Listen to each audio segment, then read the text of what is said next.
Hello and welcome. My name's Richard and I'm here with Scott Wilkins. And today we're going to be talking about Robocop in our 5-star episode. This is the Hurry, the movie is starting podcast. Alright, so this is going to be 5 stars. I've done 2 of these episodes in the past. This is going to be number 3. So Scott, welcome to the show. How are you doing today? I'm doing good, thanks. Hey, good to hear. You're a first-time guest on the podcast, so I want to get into you first before we get into Robocop. What got you into movies? What originally got you into movies? I always had a interest. My dad kind of got me into watching James Bond movies. He would rent all of them, and then I would watch them one by one, and then by memory, he would say, okay, well, this one's okay for you to watch, if it was R-rated, didn't have any sex or anything like too explicit or too perverse. Right. But yeah, action was, action, violence, all that good stuff was all part of it. And he did recommend, he brought in the Taxi Driver, Martin Scorsese movie. And that one there is like about a man's isolation and deals with some assassination stuff, which I didn't quite get at the time, but it makes a lot more sense nowadays. But yeah, that actually got me into Martin Scorsese and his films, and I just started going director by director versus actor by actor, looking, and following the directors. And I would just be a loyal follower to whatever that fave director was. And and then I later on went to UCF film program. I got a BFA in film and digital media. Yeah, and that I made a little zombie capstone film, which was fun, and it toured for like a year and a half in the film festival circuit. Didn't make it into the Florida Film Festival.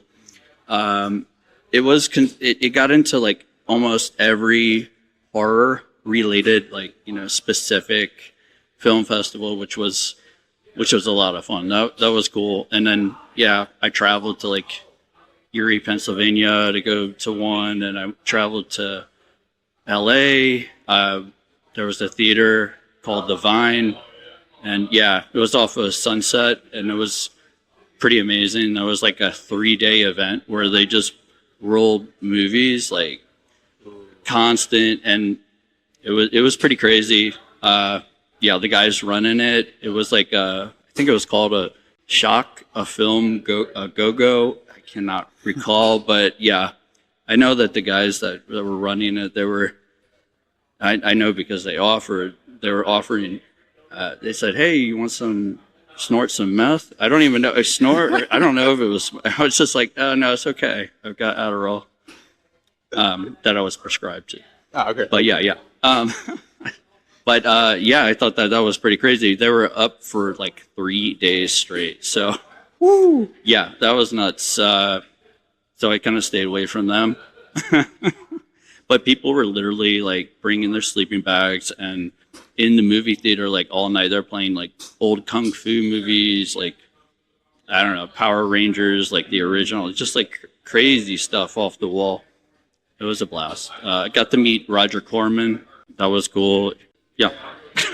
Okay, there's so much to unpack there, but sure. I want to start off from the beginning with 007 and James Bond. Have you kept up with like the newer James Bonds? I have not seen the more recent one. What is it called? Not Enough Time to Die? Yeah, I think that was like, they said that was the final one, but there's always another one coming out. But I think that was the final Daniel Craig version of 007. I do like Daniel Craig.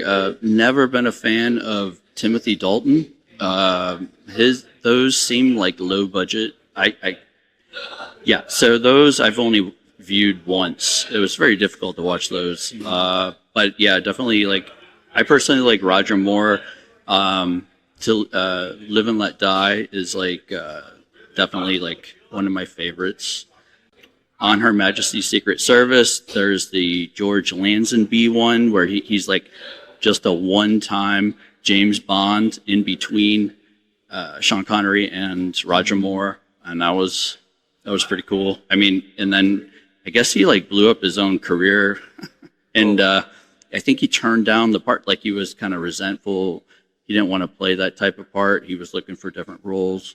Anyway, but his career did not like go as it could have been really big actually. You think if he would have taken that role, we would have gone a different direction? Yeah, I mean, he would have. It would have been before Roger Moore, and like he probably would have taken over that whole Roger Moore. You know, he made I don't know how many, at least 8. He was a very manly James Bond. He just I don't know. He was funny too. He did such a great job. And he also in that one he does get married, and then his wife dies at the end. Of course. Spoiler alert. So yeah. So they can keep the James Bonding throughout. He's not tied down. Yeah, a lot of stuff happens in that on Her Majesty's Secret Service. It's all done in front of like a blue screen, basically all those action scenes. But there's a lot to unpack. Okay, and then so we got James Bond, we got a little bit of Scorsese. Growing up, would you say that Scorsese was your favorite director to kind of follow? Yes, it would be Scorsese. For instance, for Coppola, and I loved Brian De Palma because he pulled a lot from Alfred Hitchcock, his stylings,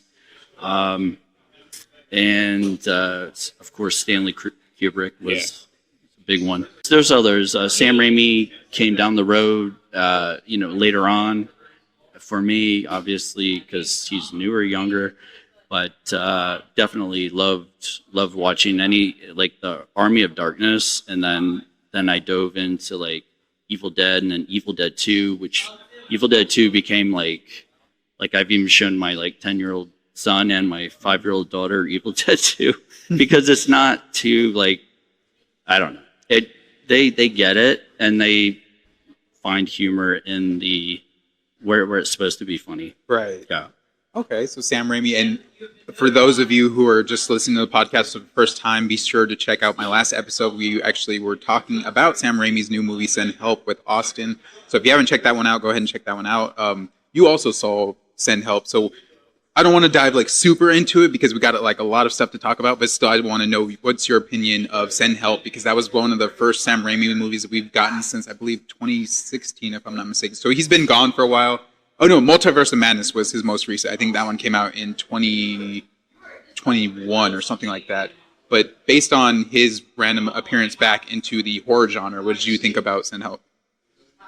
Well, it wasn't as horrific as I was expecting it to be, but it definitely kept you guessing, and it definitely was like refreshing. It was a refreshing take on a mixture of like Castaway and Psycho, as in general. But who's the actress? Rachel McAdams?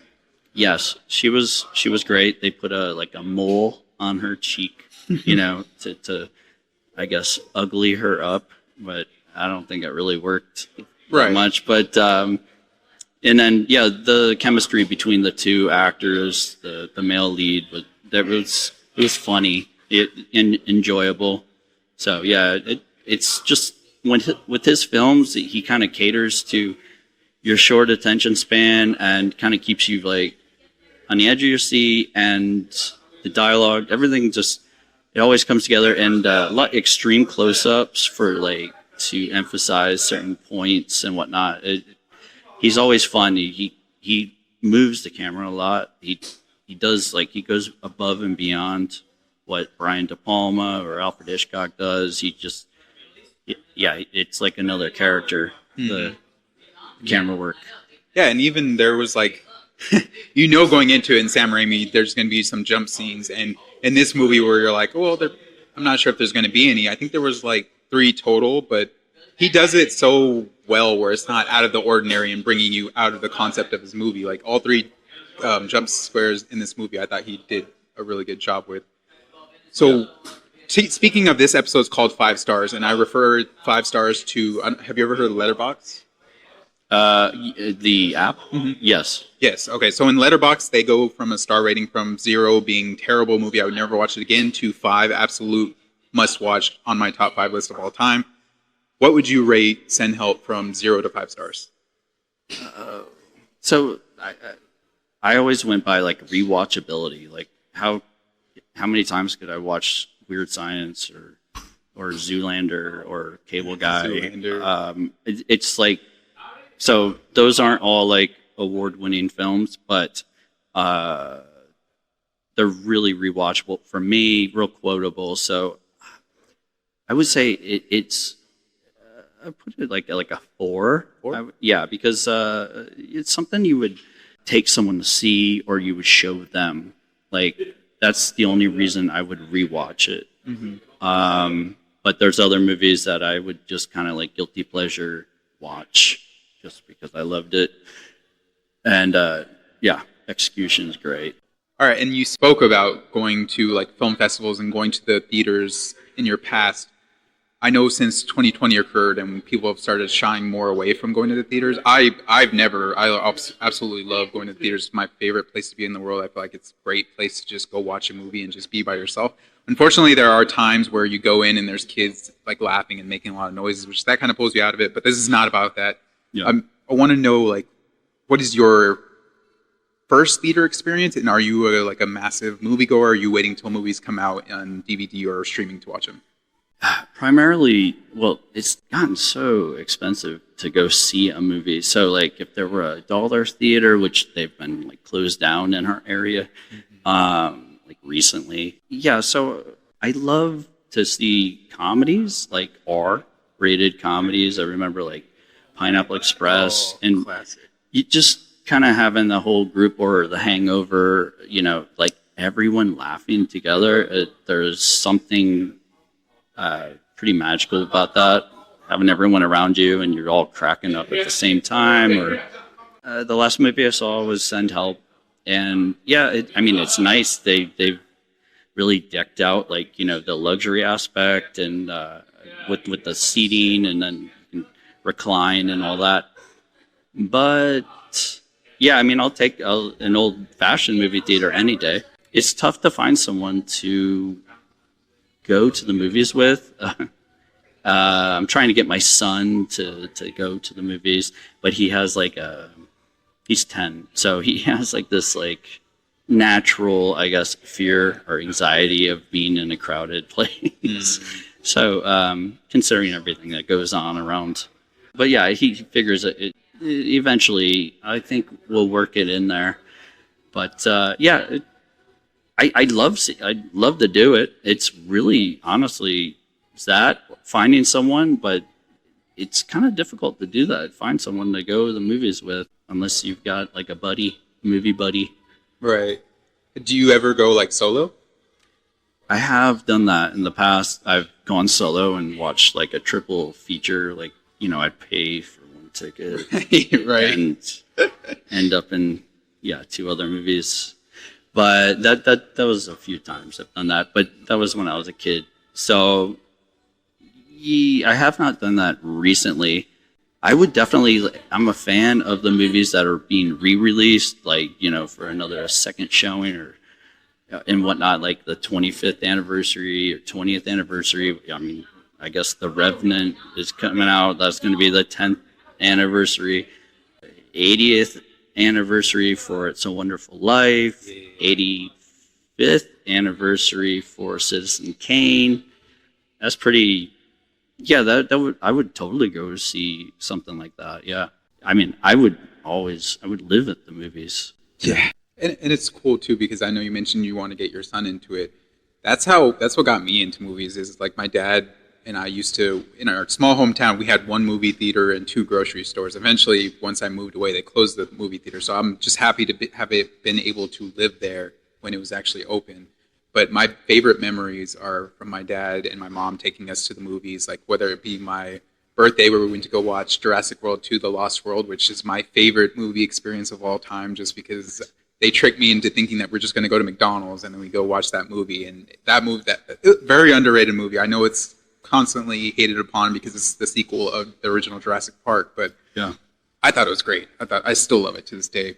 But even what got like once I moved away from my hometown and moved like about 2.5 hours away, my dad would come drive to us so we can go watch the midnight release of a Marvel movie, and then that to me like I appreciated it then, but now where we're at in our lives, I'm like, wow, my dad really drove like 2.5 hours to come to us, watch a movie, and then drive 2.5 hours back. Like, that's amazing. So he's no longer here with us, but I hope that his legacy can live on with just talking about movies and going to movies and just enjoying them with other people that enjoy them as much as he did.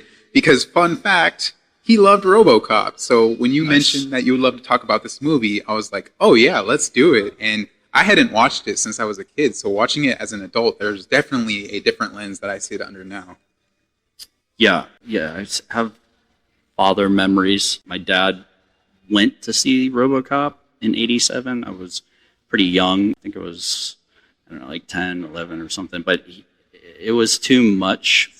He thought it would be too much. But then after he watched it and then, it came out on VHS, then I could not wait to see that. Yeah, that was pretty exciting. But yeah, anytime you see, you're scrolling through your movies, you always usually remember who you've seen the movie with. And then you may not remember like the character names and some of the story or any of the story, but you always have like that memory is filed in like I liked it, it was okay, or and it was like it's just the overall feeling that you get from it. So whenever you're looking through that, it's always a constant reminder of when you've seen it the first time. Mm-hmm.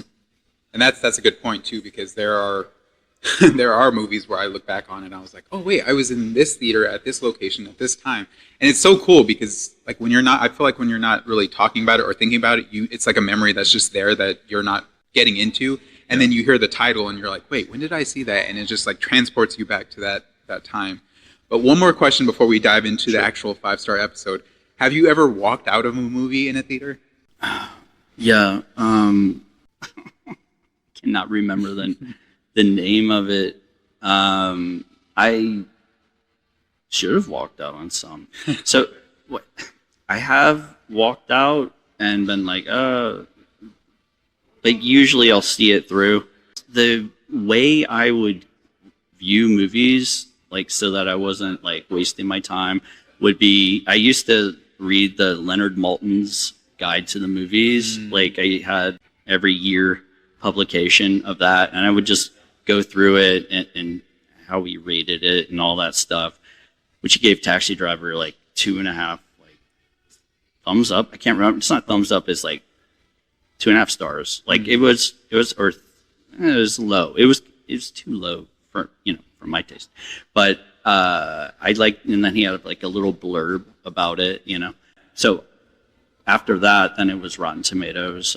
And so based on the critic and audience rating, I'd make a determination on what movie to see if I had like no interest in any of them, but I knew I was going to go see a movie. So it would be like every single weekend back in like the 2010s, I would just go, I'd hit a movie, boom, with my girlfriend at the time, and that would just be like, that was awesome. I keep saying last question, then we'll jump into it. Sure. But I want to get how you rate your movies. So you said in terms of rewatchability, and then what else defines a movie being 5 stars to you besides like being able to rewatch it over and over again? I guess there's a quotability and how much it's relevant to modern time, and I'd have to like really actually feel for the character, believe them, like just completely let the director and the story and just the viewing take over. That's not very easy to do when you're like kind of like a film guy, a cinephile. Sounds wrong, right? But when you're doing it, you're always like so critical. So it is. I always got that question, like, oh, do you pick movies apart when you're watching them? And so if it's like a director, or an actor or someone that I respect, I'm pretty forgiving. But yeah. Okay, and we'll jump into 5 stars. So now we got your like baseline of what brings a quote unquote good movie into your eyes. So let's start out with star one. Why Robocop? Why does this movie hit so hard for you? So yeah, my mom's from Detroit, and my dad grew up in Michigan.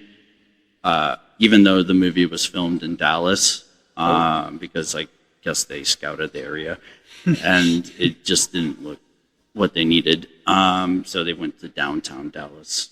It was that. It was also, I was really big into robots as a kid and technology and the future of like, I loved electronics, like, having like a CD player was like really awesome at the time.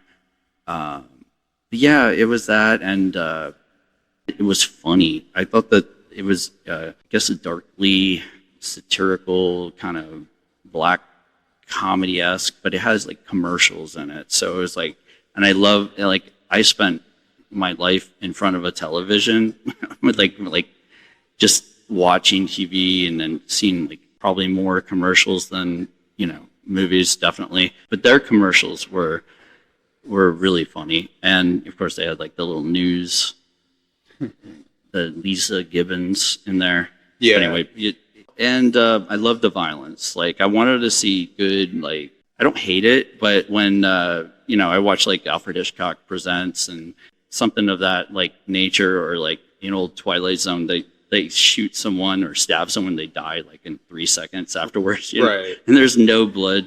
There's no like ripped, shirt if they got shot in the chest or anything. It's like, oh, yeah. And that's, it's like something you would see on stage. But I love, in particular, like the Ed 209 scene where it went haywire and just kept unloading bullets on that poor guy who was like, he was kind of pushed into being a volunteer. Right. I know the director was saying, more blood. And apparently they shot it, I think, like 2 or maybe 3 times. And the guy doing it, he said that the squibs, he had so many on him that he even had one in his crotch area. And they said that like the very final, like the final one that they actually used, if you watch it, you can see like it gets shot like in the crotch area. And like, he said that was extremely painful, and he was like really pissed off at the director, Paul Verhoeven. So now I wasn't crazy about the violence of like the part where Murphy is like basically getting shot up by those like maniacal gangs from like was it Clarence Bodecker, who is played by, I cannot remember his name, the guy from that 70s show. He's the father, which is like a comedic role, and he just played such a great villain, and he seemed smart, but he was like a thug. Kurtwood Smith. Oh, Kurtwood Smith. Okay, yeah. Yeah, he just, I don't know, he just did it. He definitely did it for me. It was very, very scary. And like, yeah, so when they were shooting up Murphy and blowing him up, and then they have a hand, take a hand or whatever, like they blew his hand off and his arm was like, they're just laughing maniacally. It's really disturbing. It's kind of like a crucifixion, the walk to the site where they're going to put their crucifix up. But it's like, yeah, that was definitely pretty disturbing. I know that they had to keep recutting that because it was really violent. Like they had to shave seconds off of it and keep doing that so they can keep, the F words in, and to keep it almost got an X rating. But the other scenes around it, all the other violent scenes and stuff are fun. Yeah, and I remember, like, again, this was my first time seeing it since I was younger.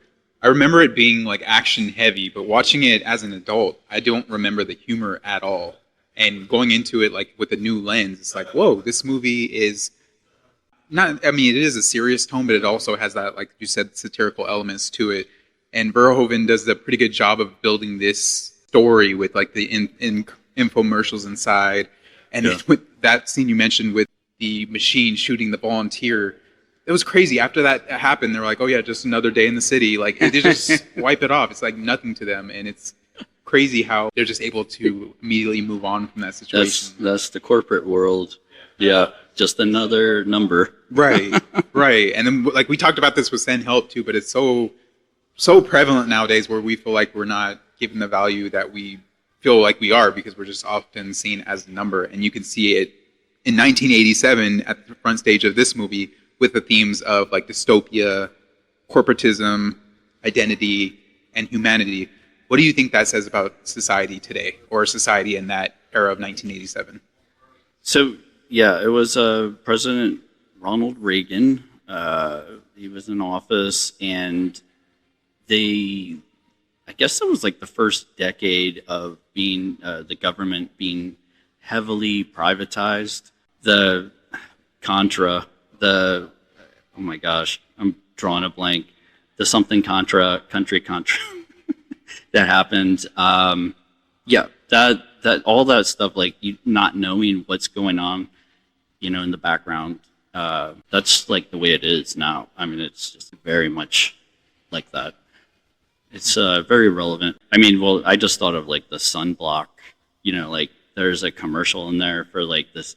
You rub this blue sunblock lotion on yourself, and it's like SPF 10,000 or something. It's crazy. Right. And you're like, oh, I'm enjoying it. And it's like a woman in a bikini, and she's like lounging around the pool, but she's covered in this blue crusty goop stuff. So I guess there were also that whole ozone layer thing was in aerosols, and I guess they got that taken care of.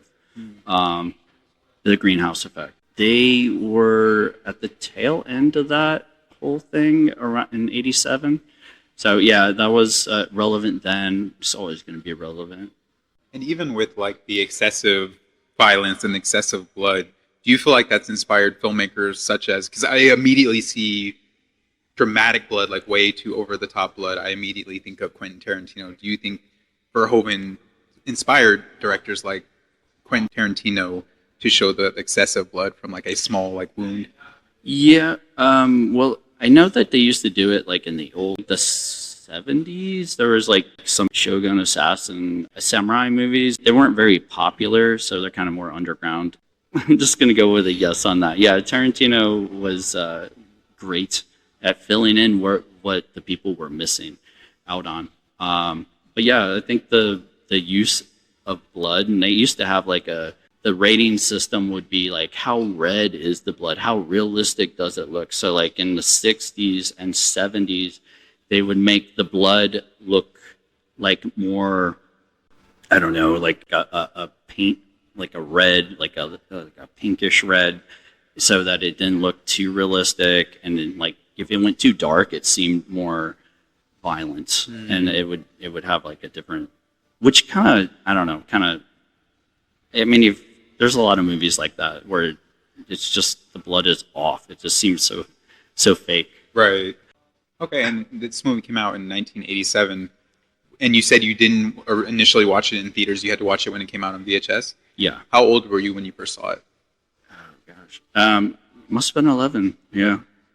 11, maybe 12. It took a long time. It took forever for a movie to come out on VHS. Like it would have its run, and then they would pull it, and then it would be, I don't know, it would take almost like a year, like I don't know, maybe 8 months. But that seemed forever back when you were a kid. Right.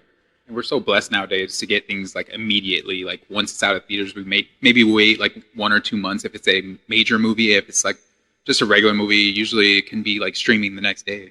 Yeah, that part is cool. Yeah. About the streaming. For sure makes things like newer movies a lot easier to watch. Yeah. But did your opinion change over time from this movie, watching it as an 11, 12-year-old to where you're at now? Well, yes and no. I mean, I was just entertained back then. I thought it was just like, I don't know. I found it to be like hilarious, but yet really kind of emotional. It did make me feel bad for the lead character, the Murphy, Peter Weller's character. When he was thinking back on his life, he started having these like little flashes of human flashes, memories that they couldn't erase. Yeah, that stuff there was definitely when he went to his house, for example, after he comes back to his house and he's having like little flashbacks of like in the living room watching TV with his son, TJ laser being on, and his son's like, wow, Dad, can you do that? And he's like, he's flipping the gun around. So that has something to do with why he can do some like little flip-de-doos Right. with spinneroos with his gun.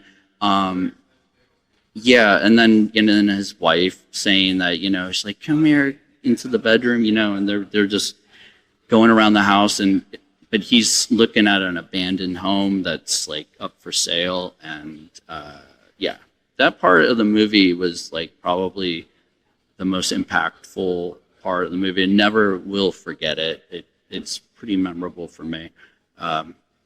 Made him, as the director said, kind of like more of a Christ-like figure. He compared it to Paradise Lost, and like I guess getting kicked out of Eden, the Garden of Eden, and stuff like that. Just kind of brought you into that realm. So yeah, that was, if it didn't have that, like, and I don't think like the new, like the remake or any of the other ones had that in it, like that. I didn't get any of that taste of emotional, like the heartstrings, like touching part, where you're kind of like almost like tearing up. I mean, it's really tragic and sad, actually. Like when I watch it to this day, it's still like pretty, I don't know, yeah, it works. Yeah. And it is sad because this police officer just came to this new town. He's starting a new assignment. His partner's partner just got killed. And how bad luck is she? Her new partner gets killed immediately once he starts. And so his family has moved down to this area. They're like brand new to the area. And then I believe if it's not day one, it's like week one, he's killed and then torn to pieces. And now his family just has to go through that grief, and then they just disappear. And as you said, like it shows him walking through the house and seeing like these happy, beautiful memories where his wife is like, I need to talk to you. And you're expecting it to be something so terrible because you heard nowadays, I need to talk to you. And 9 times out of 10, it's probably a bad thing in relationships.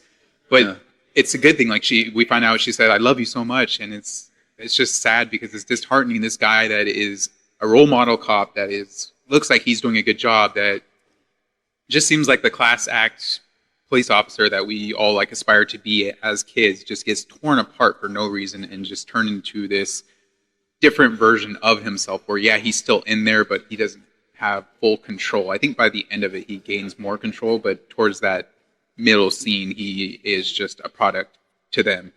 And like you were saying too, we didn't really see that in the remake or Robocop 2 and 3. They did get into the family matters in the remake of Robocop with like how it would affect his wife and his son more, which that was kind of a cool perspective to see them like saying hi to his dad, and he's like shut off because now they shut down his dopamine to like 2%, which it's just sad to think about that this person that they're broadcasting like, oh, we will save his life because he deserves that, is essentially just a product for them to get more money and to sell more shares and to be more popular in the eyes of people. Clearly, that's going to be your favorite scene where he's walking through the house and seeing like those memories. Yeah, that definitely kind of solidifies the movie for me. It makes it more special than any of the American Paul Verhoeven directed movies. Like he did Starship Troopers after that, and also we did Total Recall. And yeah, it actually kind of makes me want to go dive into his works from like the 1970s and 80s, because he had a whole thing going on in Holland. He's Dutch, and he's always had like some street element to it, some violence, some like very kind of like realistic, but Not all of them, but I like, yeah, Spetters is the name of one. So the Flesh and Blood, I think, is another one. Anyway, but yeah, I have not dove into that, which I'm probably going to do that. Well, like you mentioned too, Starship Troopers, and he did such a great job with showing commercials on that. Even though it's like a futuristic world, he had like these I guess internet blurbs that would pop up and be like, "The bugs are killing us. Do you want to know more?" And throughout the movie, like he does such a great job of like building this story. And Yeah. I didn't even really think about that while watching RoboCop until you see one of those commercials, and then it brings you to that. Oh, he's consistent throughout all his movies. So it's cool that he does that like throughout his movies, and it's prevalent so much for me in Starship Troopers because, again, seeing that as a kid, I was like, oh, this is like a good action / maybe horror because the bugs are creepy in that movie. Yeah. But then watching it as an adult, you're like, oh, there is satirical elements, and it's a lot more comedy than you would expect it to be. Yeah, the characters in Starship were kind of like pretty, and they looked, like perfect, and it was just like a melodrama. Like it just, I don't know. You almost didn't really care for the characters that much, and I know they had like turmoil and stuff going on between them, but I didn't get that heartfelt like feeling that I got from Murphy's character. Yeah. I prefer like Total Recall over. I mean, yeah, that was good. I mean, but it wasn't. Yeah, it definitely like was considered more like high concept, high tech at the time, late '80s. Orion is the studio that put that out. They were doing some pretty cool stuff at the time. It's like when the industry was like, there was always like cocaine on set. Oh, You can tell it's just like the '80s. Some crazy ideas, some just really all these drug references. No, I know we hit the ground running with the going to the overnight theaters, and I was like, I did not expect that to get in this area. But I mean, we're watching RoboCop, so by the third movie, that the landscape is completely different. Although it starts off hitting the ground running. Yeah, drugs actually in general have a lot to do with like what's powering the evil forces. In all of the movies, they even came out with like a new drug called Nuke, which was funny that you inject into your neck. Thought that was kind of cool. I mean, and plus it was like a 12-year-old as the kingpin, But that was a very entertaining movie. I would say like 1 and 2 are my personal favorites, and then it kind of goes downhill from there. I didn't mind the remake, 2014 remake, like you were saying. The hand, the arm, them keeping the arm and stuff kind of threw you a little bit. Like, I mean, as far as like the robot costume, and thinking back, I'm like, yeah, I thought that too. Because it's so random. Like you have his full body full of metal and replacement parts, and his face is fully showing, which is similar to Peter Weller in the original. But then you have just his human hand that's not attached to a human arm, and it's just so random. But I guess that we were mentioning it earlier. It might be a tie to the original RoboCop, where like we can save his arm, and he's like, no, I want full robot, cut it off. So I'm wondering if it's just a reference to that, but it was very bizarre. It's got to be a nod to that, yeah. Peter Weller I guess he was a runner. He did like marathons, and he also he was trained in ballet, and wasn't afraid to like show off that stuff. Like, but yeah, he could play like a manly role, with some delicate sensibilities and whatnot as far as movement goes. And so that had a lot to do with like the movements. They were saying that they called it a staccato like movement, where it just kind of like, it was like a slow movement. They got, if I remember correctly, from this old black and white movie called Ivan the Terrible, the actor who plays that is very kind of like it's I think they were like coming out of I think it was a silent film.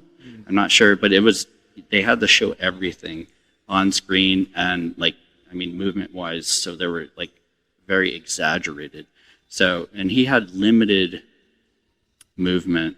I know that. So and plus he had to be very thin in order to get the bulky costume on and not look like absurd. So he's not a big guy and he's not super tall either. But yeah, it took them forever. I know that like they had to cut out all the joints. Like when they first got it was something like 2 months. Yeah, it took a while. Well, it was like 2 months late. So like, and then everyone's rushed, and they thought that the picture was going to go down the toilet because like his suit, his costume, and all that stuff was not going to be usable. So they worked with it until they like redesigned the suit, and they cut out all the joints so that he can kind of get through some of the rehearsal scenes and stuff. So I know that was a real challenge. Same thing with but Peter Weller, his chin, you only see like just I would say almost like a less than a third of his face, which is for having such a like human, time on the screen where you're identifying with someone, you just see them covered up. Yeah, I don't really think of it when I watch it. You're hardly seeing his face at all. You see it later on, but it's just, yeah. I thought that was really neat, but it would have really thrown me off if they would have kept the arm. Yeah, right. It's an interesting decision, but I agree with you. Peter Weller did like a fantastic job, and seeing that as an adult, I commend him so much because, like, yes, he's this cop character, but when he gets turned into Robocop, now he's this robot character, and when it takes off like the mask where it actually shows his full face, the job they did with that was not just like in the 2014 movie where you're like, okay, it's a guy in a suit. Like they actually like almost staple his face to like the back of the robot body or the head. Yeah. So it looks way more natural back then, and it's crazy how they did that in the 80s. Yeah.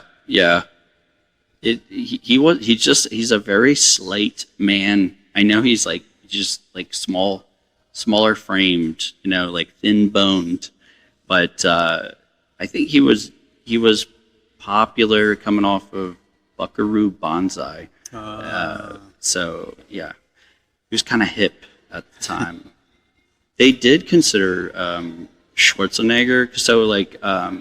So one of the Ed Neumeyer, or the other director, writers. One of the writers was working, I think, at like Warner Brothers. Anyway, but they were helping out with Blade Runner, the Ridley Scott film in 1982, and that kind of inspired the idea of it. And then this other writer came along and fleshed out the script a bit. But speaking about like Verhoeven, this was one of his, he's done movies before this, but I would say, go out on a limb and say this was probably one of his breakout performances in terms of box office, because the budget for this movie was $13 million, and back in 1987, that's a lot of money. Yeah. I don't even know how to equate that to what it would be considered today. But regardless of that, $13 million budget, and in the box office, he made $53.4 million domestically, which is over a 4x return. We talk about like sports on the pregame and the postgame, but I'm tying this back to sports as well. I would think that those kind of numbers, 4x return on what your budget was to what you actually made, I would say that would probably make him a top first-round pick if we were to draft him in terms of directors. Obviously, from that movie, like he did do some other movies like Total Recall and Starship Troopers, and we'll get more into those later on. But would you say, based on your like experience with watching movies and just following specific directors, would you say like you would take him in the first round of like good directors and potential for them? Yeah, he's definitely in my top 10. Just love the way he shows the grit and way he like lets the violence kind of breathe and play out. Yeah, you can tell he like takes a lot of time with it. You can tell he that's where he's like most gifted, I think, is as far as like that when something violent does happen, it there's a build up and it's executed just right.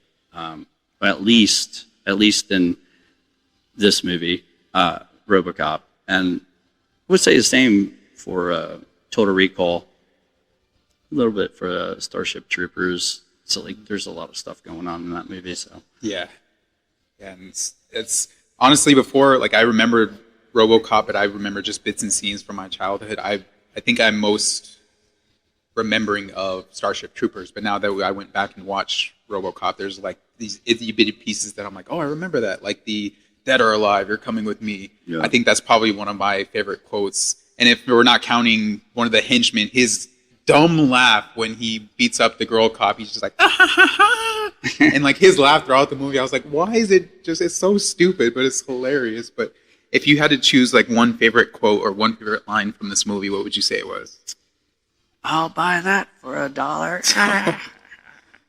yeah, that guy, the pervy, just wacky, crazy, and he's always with like bimbos and whatnot, and just I thought, yeah, he's like ugly American times 10. You know, it was that aspect because he really stood out, like memory wise. Just you could do a spinoff, like he could start his own movie. You know, you could do a spinoff on him alone, and I'd be interested, like an R comedy. Yeah. Of course. And he almost has like an Eggman look where he's like bald on top, has some hair on the sides, but then he has that wacky mustache with like the super thick glasses that just make his eyes so much bigger. All right, so that's going to be the star number one. Star number two is going to be the world and the message of this movie. So what it's really about, I like to think it's about like corporate control, privatized law enforcement, media manipulation, loss of individuality. With those four themes being said, does this feel more relevant now in where we're at today or in 1987? Yeah, it's definitely more relevant. So it's definitely out there. It's very, it is like kind of like the preface for what's coming. It's like it's a predictor. Of course, the movie or they never got the movie screens or not movie but the television screens right. Had the little the square 4x3 monitors. But it's out there. I'll say this here: practical effects versus CGI. Then it was groundbreaking practical effects and stop motion, which Ed 209 defined its look, and now AI generated visuals and photoreal CGI commonplace. The tactile aesthetic stands out, fueling renewed appreciation for analog craft, which I totally love the stop motion. Yeah, like if it's agreed. Done well, it just looks so much. I don't know. There's so much more you can bite onto. But like the CGI, everything is just. It seems like a cop out. It has its purpose, but sometimes it just seems like a cop out. Like I don't think the movie makers are working as hard. But then again, I'm there's a lot that goes into it, so I'm not going to insult it, but it's just there's too much. It's almost like you're watching a video game sometimes. That definitely takes me out of it. Mm-hmm. Takes me out of watching a movie. And I agree with you. Like the EO2 scenes where you can rewatching it again, the jerkiness of the movement of it made me think like, oh, is it stop motion? And then you find out it is, and it's even more impressive for them to go back and do something like that in that time frame. And I think that movie aged spectacularly. Like, yeah, the comedy is a little over the top. Yeah, the blood is like a little over the top, but the practical effects, Peter Weller's performance, RoboCop as its own character, I think they aged really well. The stop motion is spectacular, as one of my favorite movies of all time is John Carpenter's The Thing, and that movie got such high praise because of their use of practical effects.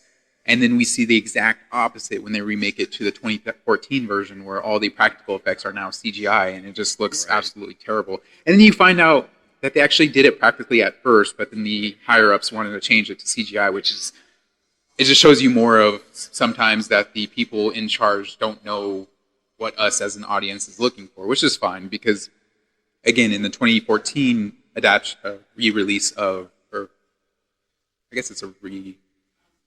Remake, there we go. Yeah. A remake Reboot. of Robocop. We do get a lot more CGI, and in some scenes it looks great, and in other scenes it's just like, oh, this guy's head is on like a CGI body. It just looks weird. So I agree. It kind of takes you out in some of those moments. Yeah, you mentioned The Thing, and I believe the makeup, like the head of the makeup department for that movie,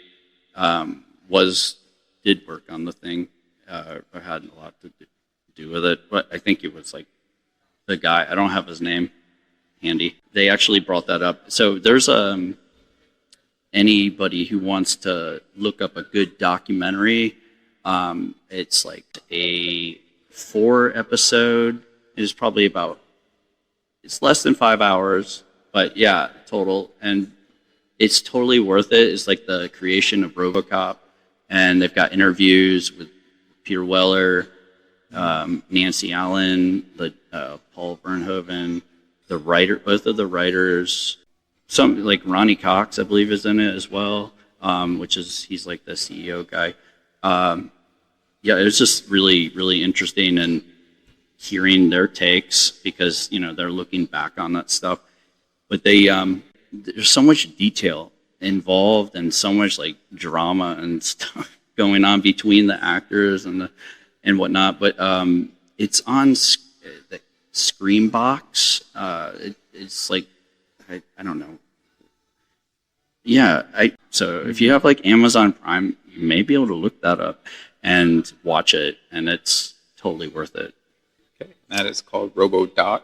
RoboDoc. All right, and then to finish out this segment, I want to get into the director's angle. So we mentioned some of his movies before. Other key films from Verhoeven would be Robocop, Total Recall, Basic Instinct, Starship Troopers, and L. Have you seen all 5 of those movies? L. Is L like the letter L? E-L-L-E, or maybe it's L-E.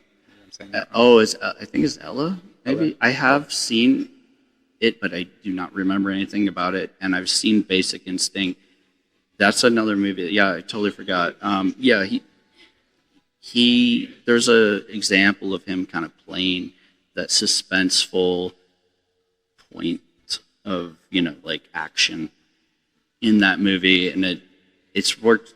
I like when he makes films with like Starship Troopers seems a little crowded.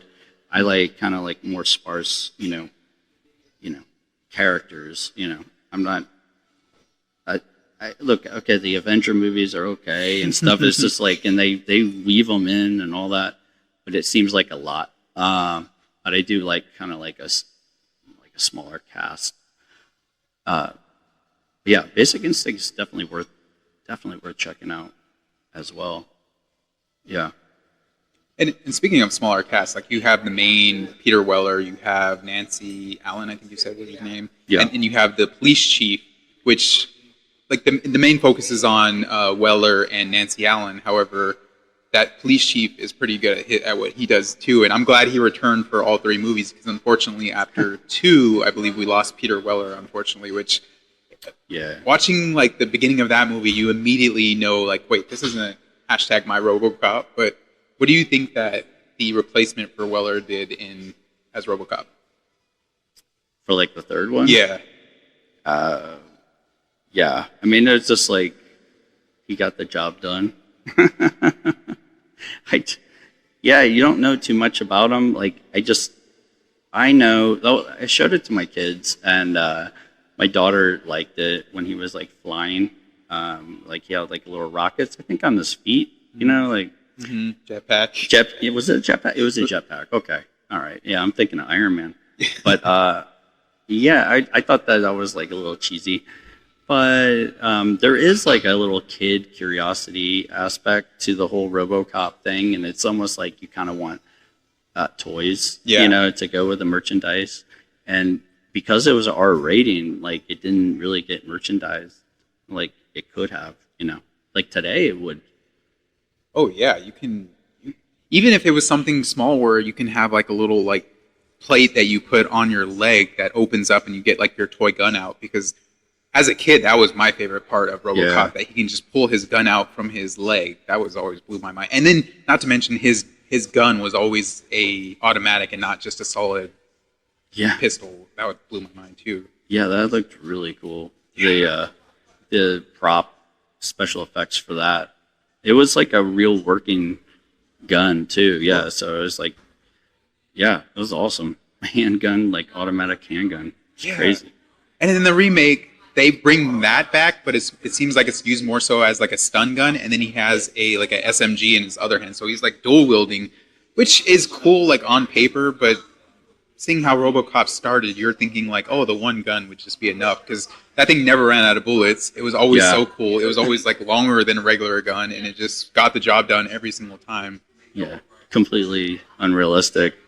Never running out of bullets, but yeah, because he couldn't like he would not be able to like reload it, fast. Yeah. Yeah, like with the suit on and all that stuff, it would look silly. You'd be dropping everything. And that is going to bring up the end of our second star. And our third star is going to be Murphy, Man or Machine. And as we mentioned before, it is played by Peter Weller, who, again, he did so much behind the scenes. Whether I saw too that he had a mime coach to be able to better work with the suit and better show it as if he is actually a robot. And to play a robot as yourself too, because he goes from full human being police officer and then now just a face on a robotic body. I mean, I'm like hyping this dude up because I thought going back as an adult watching it, I was like, okay, this is going to be so stupid. It's going to be so cheesy. And while it is cheesy, it's not stupid. Peter Weller does a fantastic job in this movie, and I can't believe that he didn't.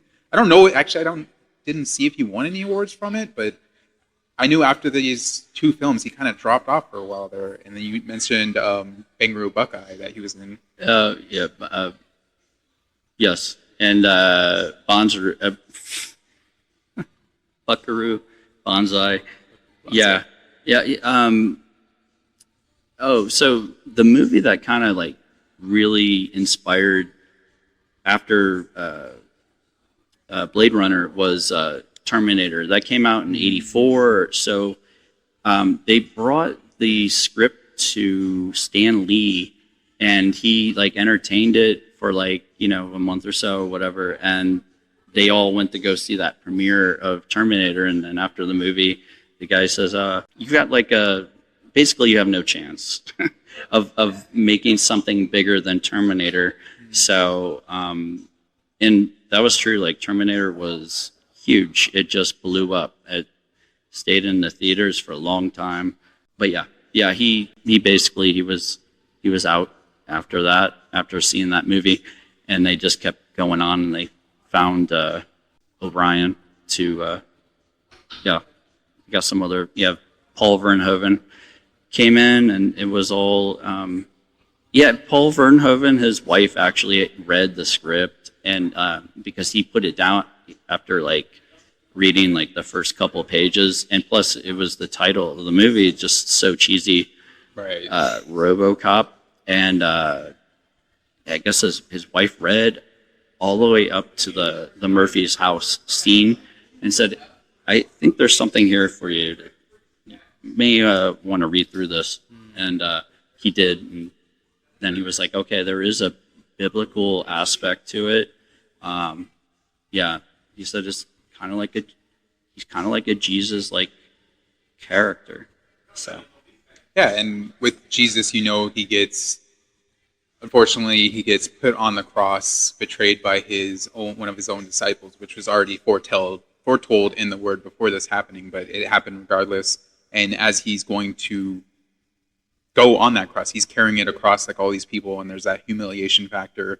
and then we know that he is eventually killed on the cross, and then after 3 days is resurrected, and that just starts the whole movement of Christianity as a whole, but even like religion as a whole.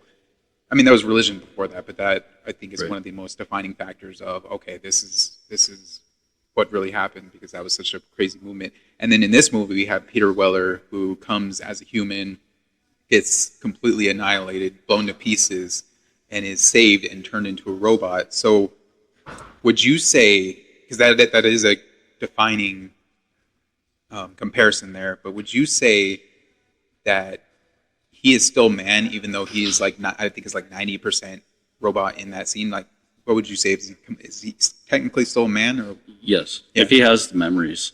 Yeah. Yeah, he has feelings of pain and anger. He has emotions.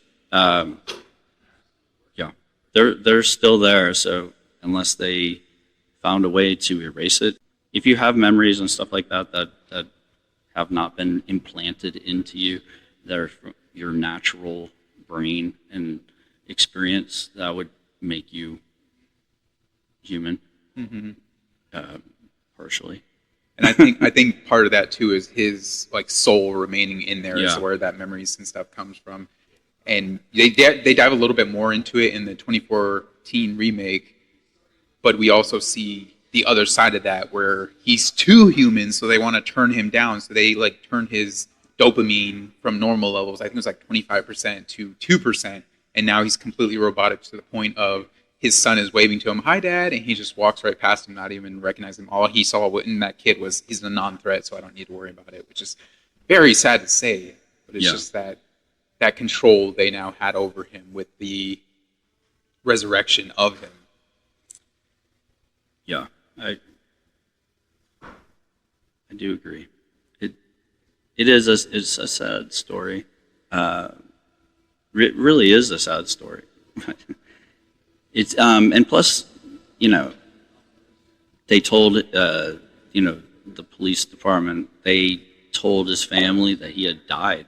Yeah. So like they're all just moving on as if he was he's like some lost soul left over, and so he's just trying to make sense of it. That's the whole sadness of it. And I know I mentioned it in the 2014 version, where they're able to like go in and mess with the levels of like dopamine in his head to make him more docile. But is identity something that can be taken away from human? Like in this day and age, if someone's blown to pieces, hopefully not. I mean, crazy things happen in this world. But if someone was put in that situation where they now are coming back into a robot, is their identity something that we can manufacturally take away from them, or is that just something that is going to remain in them as long as that soul is still ignited? I think it would remain. Yeah, it's basically, well, a soul would actually just simply be, what would make someone to be a human, like make them real still. But yeah, having a soul, I think that is, I don't think you can erase the soul without killing. Right. Like, decimating the person. Okay, and then we were like mentioning a little bit about like scripture and the resurrection and the comparisons between like Peter Weller and Jesus. And another thing I had typed in here was Genesis 1:27, made in the image of God. From the beginning of the Bible, we know like Adam and Eve, and Adam was made in the image of God. Can you erase the image of God? Well, not if it's not to a human, I don't believe. Say more about that. So like, I think the concept of it is like God, like throughout the scripture it says God knows what's in our heart. Like when we pray, it's the things we say, but he also sees the things that are in our heart. So I think it is similar to the situation of like, physically their body is not anymore on this earth, but their soul is still intact. So what I think when they're bringing like Peter Weller back, obviously they have, or not Peter Weller, but Robocop back, they have their undertones of what they are going to be trying to do. Yeah. But we see through the end of the movie, his person, his soul of who he is, the image of who he was created to be, still shines through. So I was trying to see if you thought that if someone is blown away and all is that is left is their beating heart, their working brain, and their soul, Okay. is that something that we can redefine? That's a good question. I would say, I don't know. They with biotech and stuff, they would try to redefine it somehow. But yeah, not without death. Yeah. If that answers it, Yeah, yeah, it is true because it's we live in this world where now we have like AI is just running rampant, and we have things that I didn't know exist, like AI actors, which are fake people that you can like type in prompts and they'll go act out a scene. So it's crazy to just see our advancement of trying to recreate mankind in our image or in an image we can kind of control. So it's just an interesting direction from Robocop to where we're at now. And like, yeah, I think they mentioned AI with Robocop. That's like, oh, it's ingrained in the system, but it's a completely different thing to where we're at now. yeah. There's, But that's going to be the end of our third star. We're almost done here. We're almost done. This is let's see what we're running at right now. We're at 1 hour and 16 minutes. Not bad, not bad. let's But there's- go. Yeah, no, this is fun. right, and we got a lot of good points through this movie. One thing I wanted to mention too before we move on, because I thought about it earlier and I completely forgot. Just Verhoeven's comedy, or even the writer's comedy. The car that is like the #1 car in the world at that time is called the 6000 SUX, Sucks. which is just again more satire on consumerism and where we're at as a company. I mean, nowadays has it gotten worse? Where like a new iPhone comes out, we're waiting in line for the new iPhone, and then next year the new iPhone comes out, but this one it can take 2 pictures instead of 1 picture. So now we got to wait in line for this one, and there's just all these different features that just hype us up and make us want to go out and get these products. So it's just funny to see his interpretation on that. 6000 SUX is like a dark humor on the car. Yeah, I want something to get shitty gas mileage. It's like the guy taking the people hostage. That's Right. like his request, is to have that car. He wants to escape with that car, and yeah, we'll get one for you. Yeah, I compared that one to like the Hummer when they started producing the Hummer in the early 2000s. Yeah, because like that didn't get very good gas mileage. It was a gasoline guzzler. Yeah. And it's pretty funny. And it's always going to be humorous. And it's funny you mentioned the Hummer, because that was the first vehicle I thought of, because everyone wanted this vehicle. And I remember hearing the miles per gallon and thinking, why? Wow, modern Hummers, it says 47 to... Okay, yeah, so they typically average 10 to 14 miles per gallon, which is actually insane for me because I'm someone that likes to go a long distance with a little bit of gas. So I'm driving Honda Civics where I can get about like 34 miles on a good day. And then people are out here wanting Hummers. Obviously, things have changed now where you have Teslas that can just go on electricity and whatnot. But Yeah. 10 to 14 miles per gallon is actually insane. Yeah, it's a heavy, wide vehicle.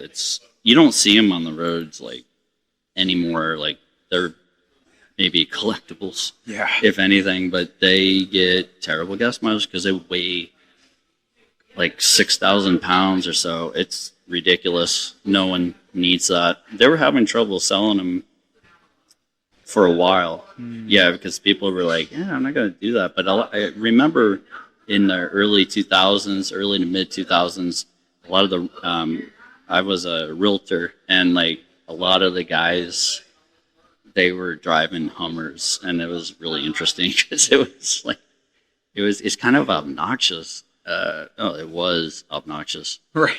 The Hummer 3, it was like more slimmed down. It got a little bit better gas mileage.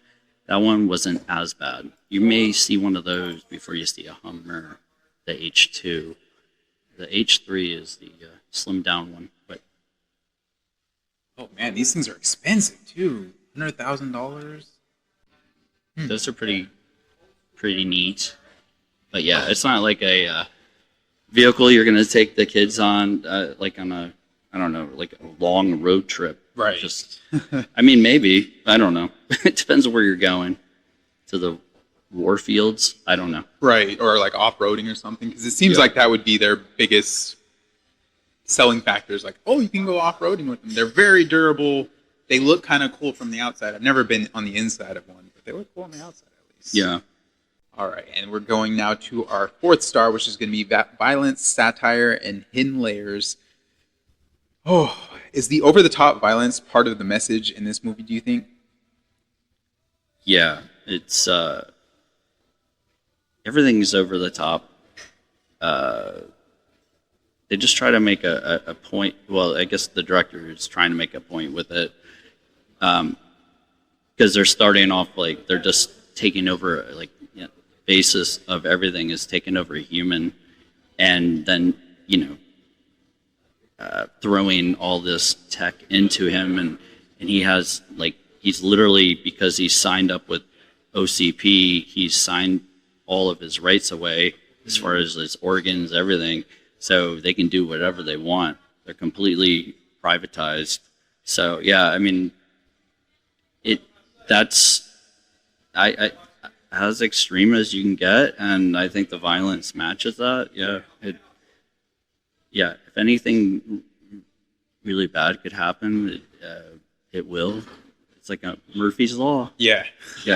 Oh yeah, and I just thought of this. Like all of the other cops, they're like they went by their like last names, like their character last names, but they were all like serial killers' names. Oh. In the script, like that's how they wrote it, like that.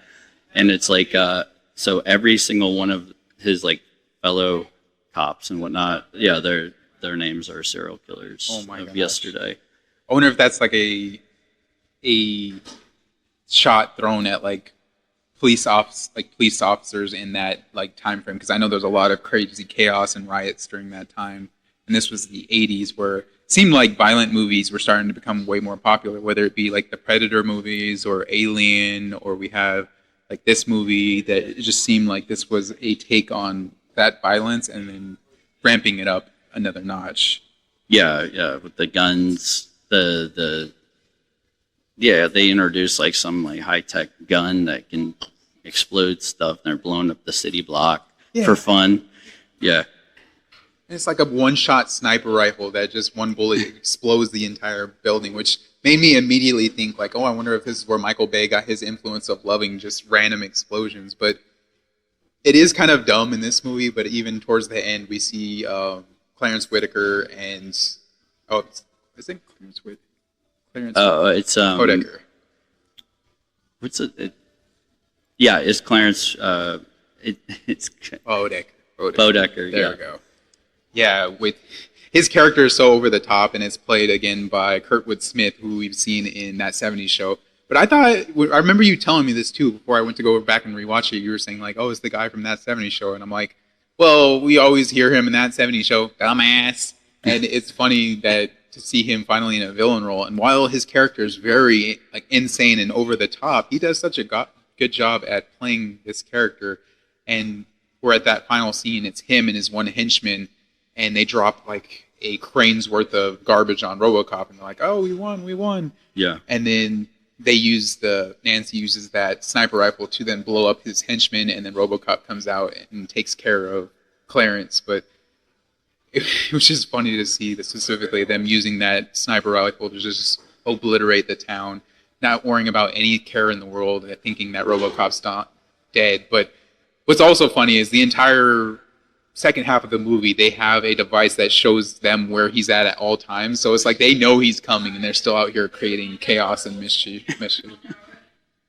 Yeah. When he gets there and he's like, they book him when he goes. They bring him in, like he's like all just, I don't know. He's handcuffed, and then he spits right on the table when they're in the police station. And he says, like, he's like, book me or something. I can't remember. But I think he uses the F word. So I think he throws the F-bomb, and I don't want to misquote him. But anyway, he's just so believable. He's a thug, but you can tell he's like pretty savvy, pretty smart thug, manipulative. Did such a great job. Yeah. And it's funny, I was looking up, the thing I've been doing for the podcast more lately now is I go on Reddit and look for Ask Me Anythings.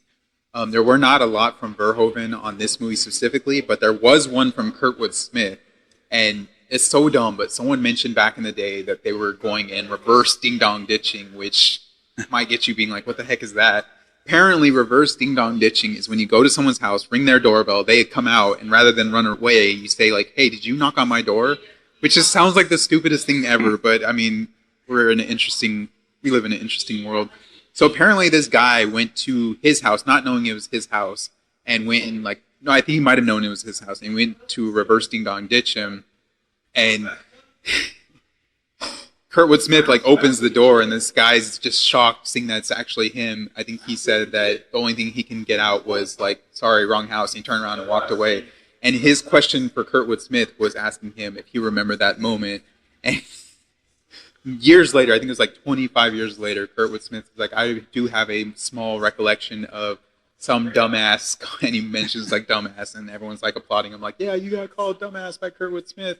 But he mentioned that he remembers a recollection of some dumbass coming and like disturbing his peace at night, ringing his doorbell, thinking he had the wrong address. So that was just a random tidbit from Reddit that I saw from Kurtwood Smith, and I was like, that's hilarious. That means it happened. Right. And it's funny, too, because they were, like, part of that guy's question, too, or maybe it was a person before that guy that was asking him what he thought about the villain. And he was, like, saying that some people on set were scared of him because of how his character was portrayed. And Kurt was like, wow, I've never actually heard that before, but that would be interesting to see. He's like, because Clarence is a despicable human being, and it's just funny to see him even playing the character. I mean, he would know more than any of us, but it's funny to see him playing the character, saying like, no, this guy's a piece of trash. Like, it's funny. Yeah, it's ironic. Yeah. And then to round out the end of this one, just want to get a little bit more into biblical references, but the corporate God angle that is in this movie, you see like OCP, they're not in charge. They actually have corporations in charge of them that creates life, controls justice, and decides who lives and dies, which again ties it back to Genesis, which Genesis 11:4, which is Tower of Babel. Have you heard the theory of the Tower of Babel? Like why it was created? I probably have, but please refresh. So I've only just discovered this because originally, like reading about it, it's like, oh, why did God want to like punish these people building a tower? And like he made them all speak different languages so they couldn't understand each other. I was curious as to why this happened because that just seems random and out of place. But I mean, the early Old Testament is it's an interesting perspective that you kind of have to get into a certain mind to understand it a little bit better, which can be tough. A lot of people prefer the New Testament to the Old Testament, but the theory was that this was after Noah and God flooded the earth, and after that flood, God promised us through the use of a rainbow that he would never flood the earth again. So the theory is the Tower of Babel was one of the highest structures on earth, and it was built so that if this flood ever happened again, they can all get on there and survive another flood. So in that theory, it makes more sense because that theory is us like saying, oh, we believe in God, but just in case he floods again, we'll have a backup plan. So it's not fully going in with your full faith. So I heard this theory weeks ago before Robocop was even, no, I think it was after Robocop was the episode planned, but I didn't think we would tie it to this movie, and just that theory on why the Tower of Babel was created makes it a lot more understanding to why God would then like disperse of everyone trying to come together to basically not necessarily overcome God, but to have a backup plan just in case God doesn't work for them. But that's going to bring me to, do you think OCP is the real villain in this movie or human pride? I guess human pride. I mean, because they're the creators of it. Yeah, man. And we see it throughout, like even whether it be that guy who volunteered and got blasted to bits, the guy in charge in that room is like, oh, like it's fine. It was a casualty that we needed to see happen. And it's just pride, ego, power, all these different things melded around at the top. Yeah, a lot of power. All right, and then that's going to bring us to our last segment, the fifth star legacy and franchise. So we're going to talk about sequels. I mentioned this before we started airing or recording, that I fell asleep multiple times watching Robocop 2. I don't remember many scenes from this movie, and seeing a kid as like the head villain in this movie, I was like, okay, that's dumb. But it didn't mention earlier they have nuke that is like implanted or injected into your neck that is a prevalent drug throughout the second movie. What do you think about Robocop 2 and 3? Well, yeah, the sequel is, with Peter Weller, so it already gets like 3 stars for me. But and then I liked Tom Noonan, the villain in that. He was kind of like he was like, I don't know, some overseer of the young, like 12-year-old drug kingpin, and I mean, I guess that Tom Noonan was like operations manager or something like, and Babysitter. yeah, it was a really interesting take on it, and the boy, he wasn't a user, he was just a dealer. He's like, they're in charge of a business. I thought that was interesting. There's a lot of, God, I haven't seen it in a while actually, but it's the thing that stands out, I guess, is like the battle between Robo and Ed 209. They do that again. So it's definitely like the special effects are really cool. Again, it's definitely not a RoboCop 87, but it's definitely like the closest you're going to get to it. Different director. Yeah, I would say it. That would, out of 5 stars, I would give it like 4. 4? Yeah, and the third one, I don't know, because I could show it to my kids, or my daughter likes it. It gets like an extra half star. I would give that like maybe 2 stars. 2 stars. Yeah, it wasn't as bad coming back watching it as like when I was like really wanting like a third RoboCop. But you take out the Peter Weller and you've got a different lips and chin. You just know it, and I don't know. Not as good. So it's like, maybe 2 stars. 2 stars. Okay, and I agree with the actor replacing Peter Weller. And there's even, and this is just nitpicking, but there's even scenes where it's showing his face head on, and you can see like his pupils behind the little mask that he always wears. And I'm like, I don't think that was very visible in the other 2 movies. Yeah, that's something that they adjusted. I do remember that now. It was a nice touch. Mm-hmm.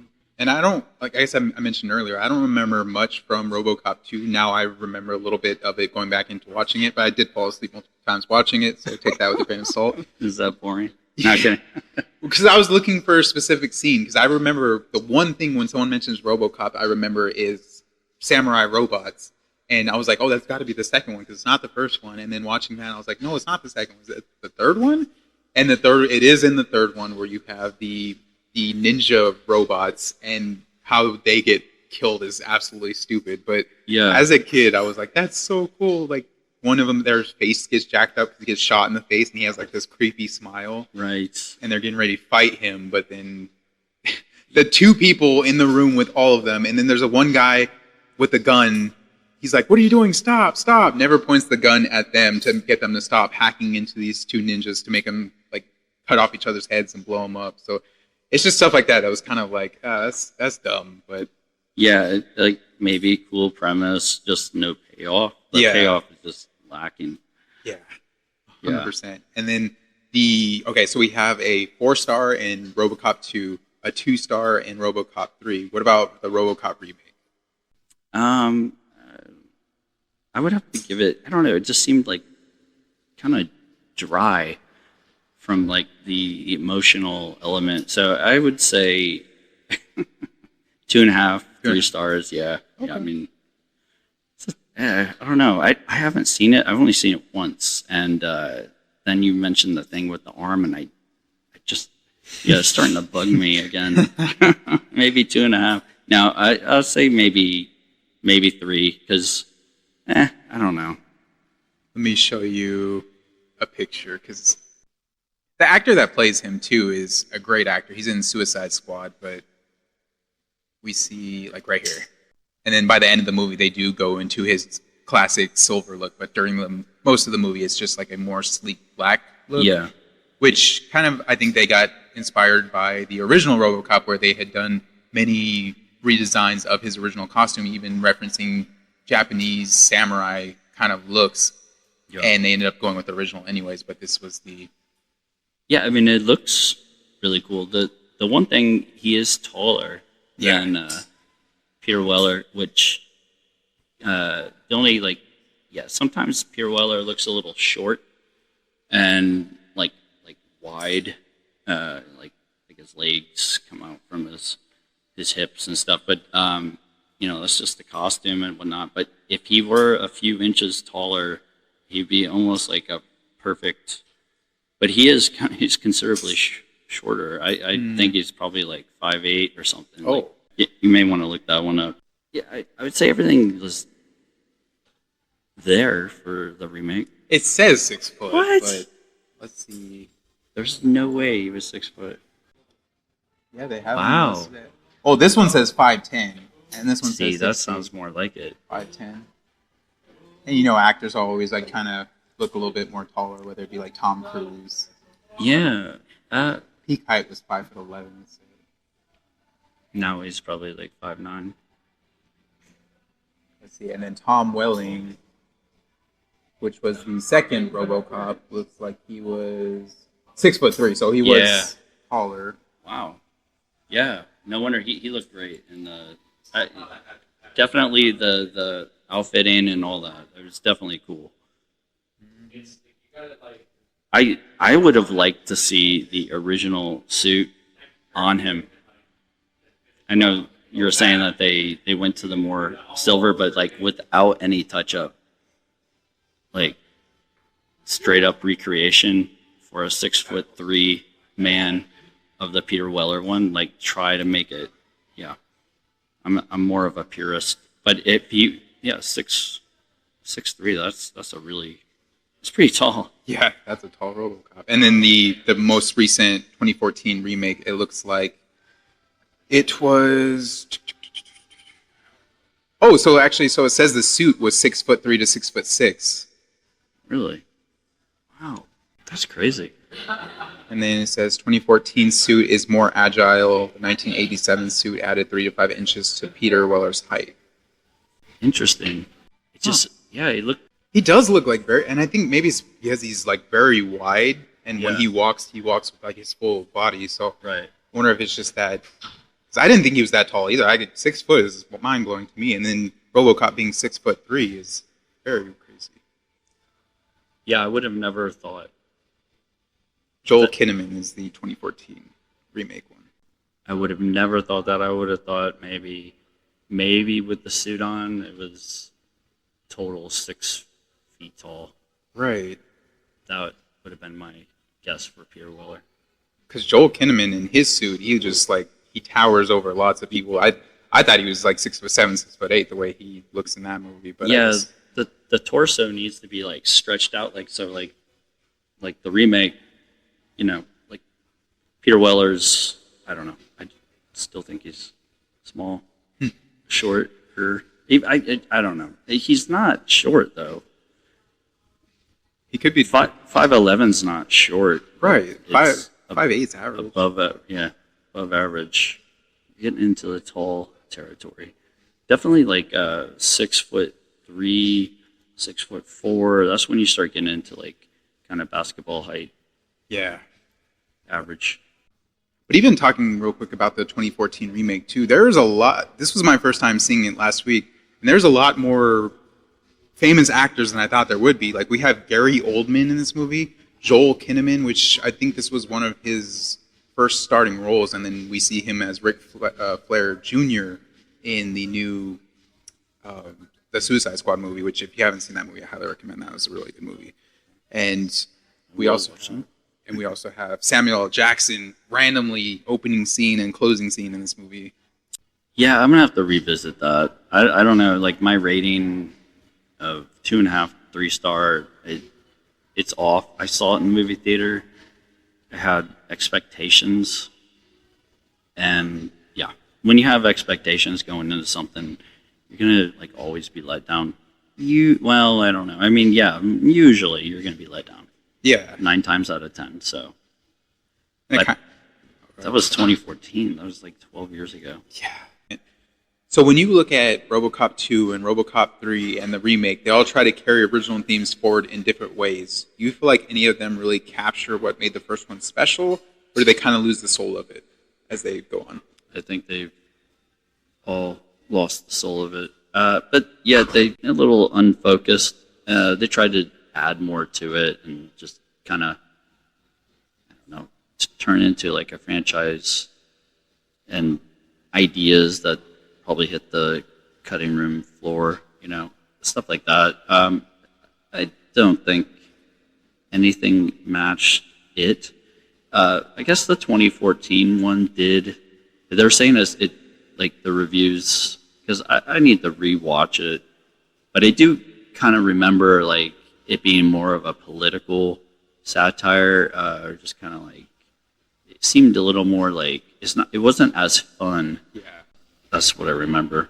So It definitely feels more serious, and there's not many. I think there's maybe one or two like one-liners that are like, oh, that's kind of funny, but it's definitely more action/drama filled, and then tragedy with it, focusing more on his family. right. But one element they did add to the 2014 one that I really actually enjoyed was they added Jackie Haley's character, which for me, he is most known as Rorschach from The Watchmen. His character in this movie, he only sees RoboCop as a product, and he constantly says it throughout. He's that constant negging of RoboCop, like, oh, he's not a product, he's not human, and he's against him the entire movie. So that friction I absolutely love. Unfortunately, it's ended at the end where they just easily take him out. He has the code written over RoboCop, which I think is similar to the one in the first one, where it's like, you can't arrest me, I'm a high corporate figure in this company.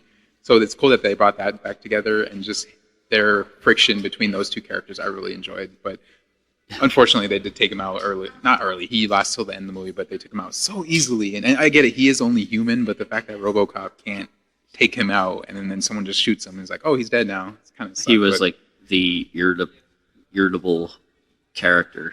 Yes. Or like just the one that was, constantly getting at him. And I forgot to mention too, Michael Keaton is also in this movie. He's the main villain. And I was like, really? Yes, he's the main corporate villain guy. Oh, man. I'm definitely watching that tonight. It's on Prime. You mentioned Prime? Yes. Which is funny because you mentioned, like, let's do it on RoboCop. And I'm like, oh, boy, where am I going to try and watch these at? And then, thankfully, they are all on Prime. So if you want to go watch RoboCop, see what we're talking about, you have Prime Video, go check them out. Yeah. You can watch the first one. Definitely highly recommend that one. Second one, Scott highly recommends that one. I'm not there. Third one, it has some interesting scenes. And then the remake, I enjoyed that one. I recommend that one. So, a note on RoboCop 2. Director Ivan Kirshner directed it. But they say it was messier but ambitious. Script contributions from Frank Miller. Darker cyberpunk edges. Strong stop-motion effects, and a genuinely unsettling villain concept. I guess then the weakness, tonal imbalance, and less focused satire. Verdict, flawed, but worthwhile sequel. Yeah, and Irvin Kershner, isn't that the director of Empire Strikes Back? That was a good question. Let's see. Yep. Irvin Kershner. All right, yeah. And that's my favorite. Empire Strikes Back is definitely my favorite Star Wars movie. So what could go wrong? Yeah, so I also went into it liking the director as well. And yeah, the Frank Miller aspect is very cool. Yeah, the special effects on it are pretty cool. You should drink some coffee and watch it. The second one. Yeah. It's very enjoyable. And you mentioned like the unsettling villain. The villain in this movie is I think it's like 12-year-old kid.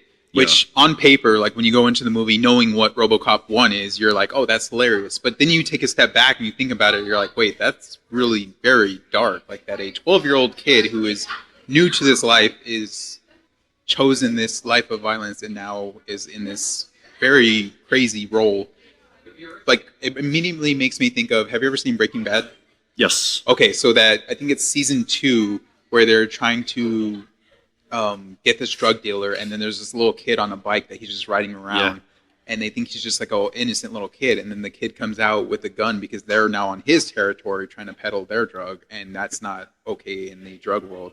And this little kid gets his first kill and shoots the guy, and the kid is visibly upset about it, but after he does it, he comes back later and he looks like a completely different kid. Like that innocence is completely lost, and I don't think he has tattoos, but you can see probably he would have like tattoos and thinking like it's a completely different mindset. So trying to plug that into the second one of that, what do you think about the kid being like the main? I know there's someone else behind the scenes, like an adult behind the scenes, but what do you think about a kid being like the main one of the main antagonists of the second movie? Well, the kid has like his own rules and integrity throughout. And so I would think that eventually that life will. He's definitely like a sociopath, like a trained or conditioned sociopath. With killing and stuff. He's the guy who gives the go ahead to the hits and stuff. It's so yeah. But he's like he looks down upon all of the people who purchase drugs from him. And stuff, so I feel like he's gonna eventually, I don't know, he's gonna meet a demise though because it's such a violent world. And it would just be crazy to see his evolution through this world of how that movie ended to where he would be at now in his old age. He'd probably definitely be in prison or dead, right? Yeah, he'd be dead. Like, spoiler alert.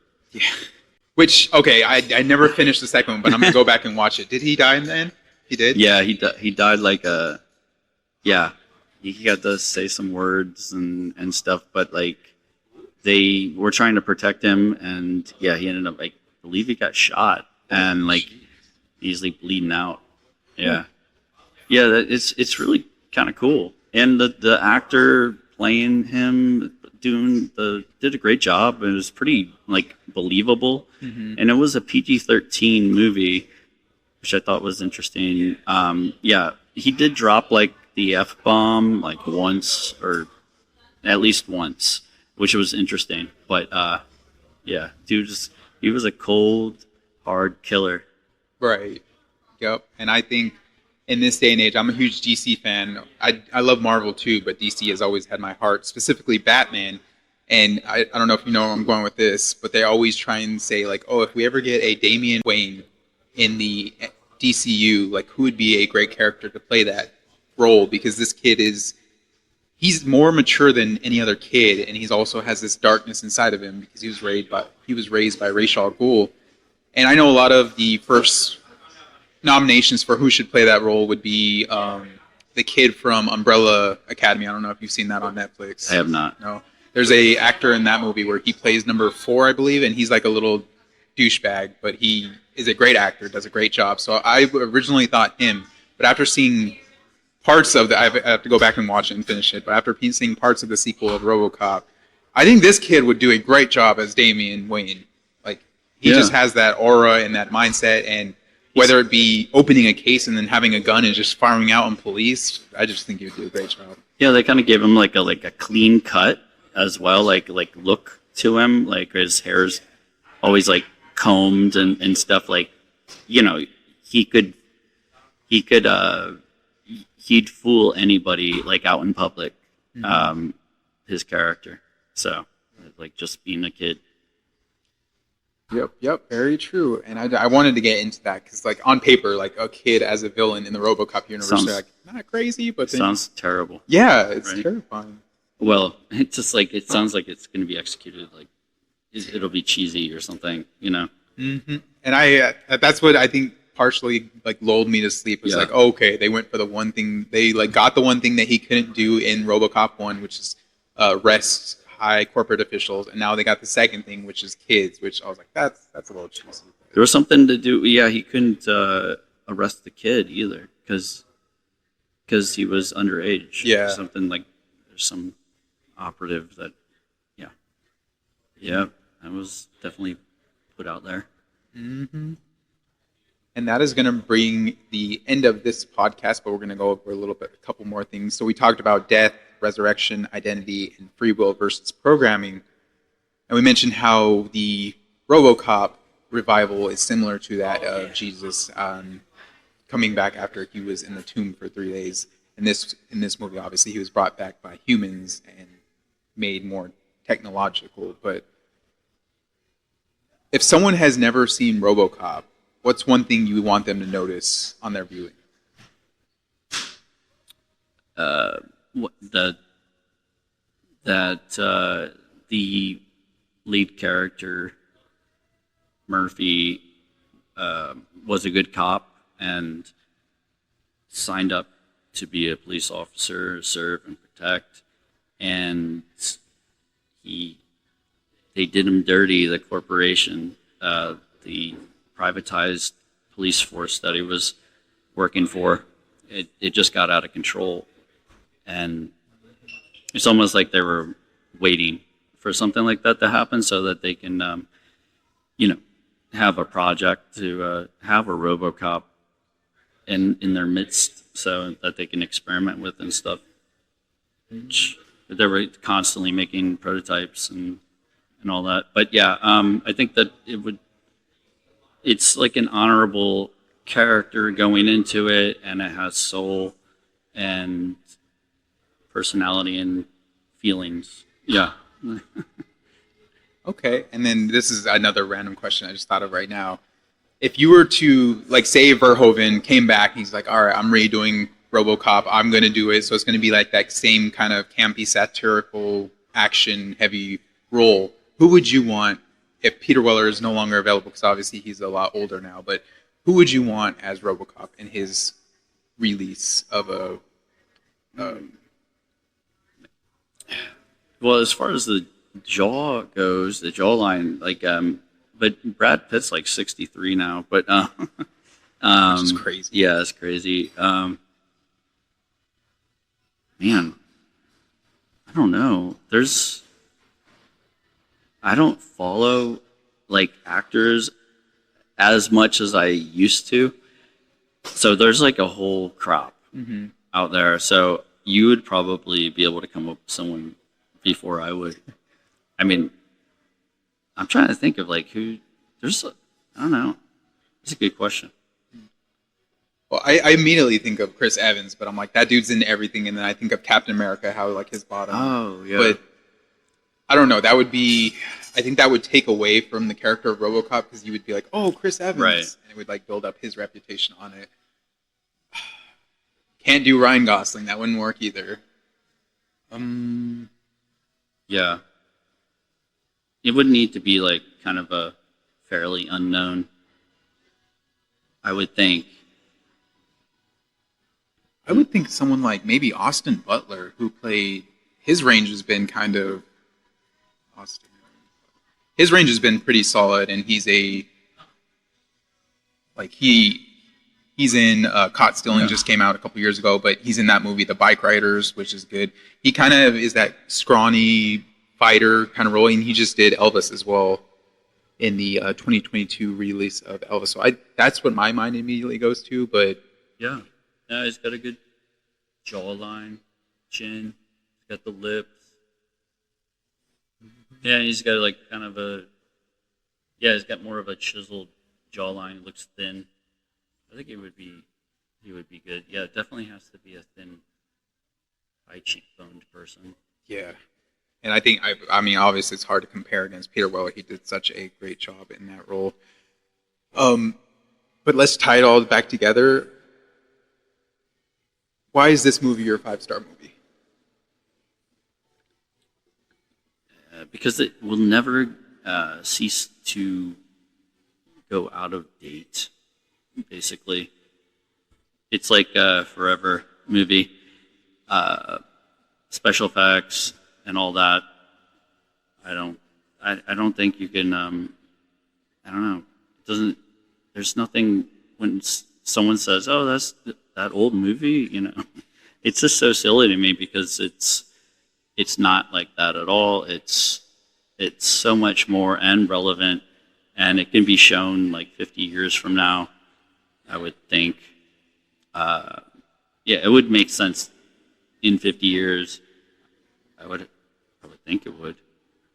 But yeah, I mean, I think it just never will go out of date. That's it. Yeah. So, Sorry, go ahead. yeah, no, it's like 39 years old. It's approaching 40. Yeah, they'll probably do like a re-release of that, hopefully in movie theaters. That'd be interesting to see because I agree with you. It's very ageless, and even the stop motion, like it is a little jerky, but it still fits to this day and age. It's better than the terrible CGI back in like the 70s and 80s that translates now to like, oh, this is almost unwatchable. But Right. I think it still holds up. Explosions are really cool. The violence is insane. The blood shots. Yeah. The director was, all of the actors were saying who were on set that day, or like, they were saying, he was going, no, more blood, more blood, more blood. Yeah. And it's actually have a little fact about him a little bit too, that randomly he wanted to desexualize Anne Lewis's character, so he had her cut her hair shorter and shorter. And you're saying like more blood, more blood. I can just picture him saying like shorter, shorter, shorter to her hair until it was enough. Because actress Nancy Allen even wore men's underwear to try and become more masculine. Because what Verhoeven seemed like he didn't want to happen was he didn't want her to be a love interest. He wanted her to be like an equal with Peter Weller, which you can see that. I think he did a good job with that. Yeah, I agree. Yeah, you didn't have that like love, like typical love scene in the movie either. Like it was just like a memory of his like ex-wife, which you see, or his wife, which you only see for like seconds on screen. So like, yeah, you really have zero love story except for, well, maybe the admiration and stuff that Murphy's partner Nancy Allen, I can't remember the Anne Lewis. Anne Lewis, yeah. That right there. I mean, but it's more of a bond, a friendship, respect, and she remembered him from before, and she knew him before. Mm-hmm. She's like, Murphy, is that you? Yeah, I thought that was pretty cool. And it was funny that, like towards the end, or when he starts originally, he breaks out of the police department and starts going like rogue. She talks to him for like a second, and that kind of brings Murphy back to it, and then he leaves, and they're like, "What did you do? What did you tell him? What? This is your fault." I'm like, "Bro, he was leaving before she talked to him. What are you talking about? How's it her fault?" What did you say? Yeah, and also like when he enters his like data in, like he makes like a fist, and then it's like it's almost like a middle finger looking, like this spear looking sharp dagger that he plugs in and then turns his hand. Yeah, but that's pretty cool. But he used it like in a scene where he was basically flicking off the person who was talking to him, like, and then he walked off. But yeah, it was pretty funny. Someone's playing pool. Sounds like a great time to wrap this one up. So that is going to be the 5-star episode on Robocop. Before I wrap this up, I keep saying this, but I want to just wrap it up fully and correctly. Would you like to say anything else on Robocop before we wrap this up fully? No matter how you remember it, if it was a long time ago, watch it again. And I'm sure, well, after listening to this episode, you may look at it with different eyes. So, yeah, that's it. Yeah. Yep. And then go check out, if you have time, go check out RoboDoc you could probably see it on Amazon Prime. which Yeah. gives a little bit more insight on Verhoeven and just the process of that whole film. Because, not to mention, the suit that Peter Weller was wearing was 45 pounds, and his movement in that suit was very robotic. And he, like I mentioned earlier, he had a mime coach, so clearly he went all in for this role, and I think he did a great job. Comparing it to Terminator is tough because Terminator is not in any shape or form a comedy. It actually leans more towards it is action, but it leans more towards sci-fi / horror because the concept of robots turning against us. So it's not necessarily an easy comparison to make, but it's kind of a drama. Yeah. I mean, they're both dramas in a way. Right. Dramedy. Well, this is a dramedy. Yeah. Right from the start, and it's like, again, I just keep hearing that guy, ha ha ha. Well, that's why I love Sam Raimi, because he draws in the comedy and the horror to make that feel that I love that, mixing those two things, because you can scream and laugh at the same time and all that. And they're like nearly opposite side of the spectrums, that if you can hit one, then you can definitely pull people to the other side if done correctly. And Verhoeven did it great in the first one, and Sam Raimi has continued to do it great throughout his career. Yep. But that's going to be the end of this episode. So again, thank you for hopping on the podcast. Anyone? Yeah, no problem. We're also going to have Scott on for more episodes, so stay tuned to that. We might get him in with some horror elements with Austin, because the next episode that we're going to try and record is Undertone, an A24 movie coming out, a horror movie about podcasts. So be on the lookout for that one. If someone wants to get in contact with you or follow any projects or work that you're working on right now, what's your plug? What do you got? I have nothing. I have a Facebook, and that's it. I have an Instagram, Scott Wilkins 7. Okay. Yeah. Other than that, I'm not going to give out my phone number. Yeah, don't do that. You get prank calls. So, at the end of every episode, I like to pray out. Would you like to pray with me? Sure. All right. So, and if y'all are listening and you want to pray, go ahead and you can pray with us. Go ahead and bow your head. If you don't want to pray, that's okay. Hope you enjoyed the episode. Have a great day. But let's pray. Lord, thank you so much for this day. Thank you for this opportunity to come together and just be able to listen to, or just be able to talk about a movie that we love and dive deeper into its elements and try and understand more so on the artist's creative process and just the filmmaking aspect of it, and to things that might have gone over our head to be able to show us a different perspective in it. And not only that, but to tie it back to your word that you have given us in the Bible, just for us to be able to compare things in media from the past, present, to your word and your scripture, and see how they differentiate and how paths can go differently when mankind is in charge. So thank you again for just these opportunities that you have given us. And please guide and watch over those who are struggling right now. I don't mean to be comical in saying this, but if there's a 12-year-old out there that's just struggling and thinking of turning to the life of crime, please shine your light and love onto him and your grace. And just let everyone that's out there struggling know that you are always there for them, always in love with them. We can love to an extent, but your love is boundless. And we just thank you so much for that, Lord. In Jesus Christ's name I pray. Amen. Amen.